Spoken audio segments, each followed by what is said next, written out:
பிரான்சில் போலியான குடியிருப்பு அனுமதிகளை வழங்கிய அரசு ஊழியரான பெண் ஒருவர் கைது செய்யப்பட்டுள்ளார். 34வது மாவட்டத்திற்குட்பட்ட பெசியே பகுதியில் பணியாற்றும் குறித்த 32 வயதான பெண் கடந்த திங்கட்கிழமை கைது செய்யப்பட்டதாக போலீசார் தெரிவித்தனர். அதிகளவான வெளிநாட்டவர்களுக்கு மோசடியான முறையில் குடியிருப்பு அனுமதிகளை வழங்கியதாக அவர் மீது குற்றம் சுமத்தப்பட்டது.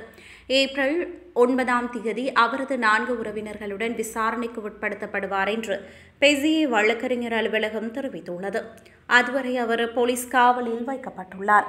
மேலும் அவரது கணவர் இந்த குற்றவியல் வலையமைப்பின் தலைவர்கள் என்று கூறப்படுபவர்களுடன் இடைத்தரகராக செயற்பட்டதாக சந்தேகிக்கப்படுகிறது.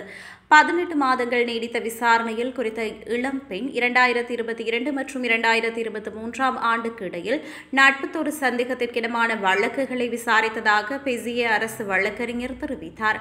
இந்த சட்டவிரோத செயற்பாட்டிற்கு 1,80,000 யூரோக்கள் ஈட்டியதாக கூறப்படுகிறது.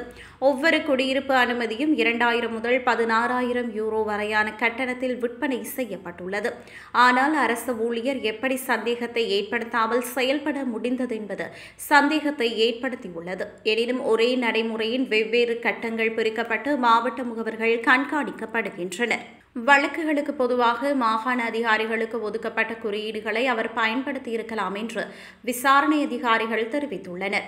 வழக்குகளை முழுமையாக வாசிக்காமல் கையெழுத்திட அவரது மேலதிகாரிகளில் ஒருவரின் விழிப்புணர்வின்மையை பயன்படுத்திக் கொள்ளவும் வேகமாக செல்லவும் அவர் இந்த குறியீடுகளை பயன்படுத்தியுள்ளார். குறித்த பெண்ணின் குற்றச்சாட்டுகள் உறுதி செய்யப்பட்ட பின்னர் 10 ஆண்டுகள் சிறை தண்டனை, 1 மில்லியன் யூரோக்கள் அபராதம் மற்றும் எந்த அரசு துறையிலும் பதவியையும் வகிக்க தடை விதிக்கப்படும் என குறிப்பிடப்படுகிறது.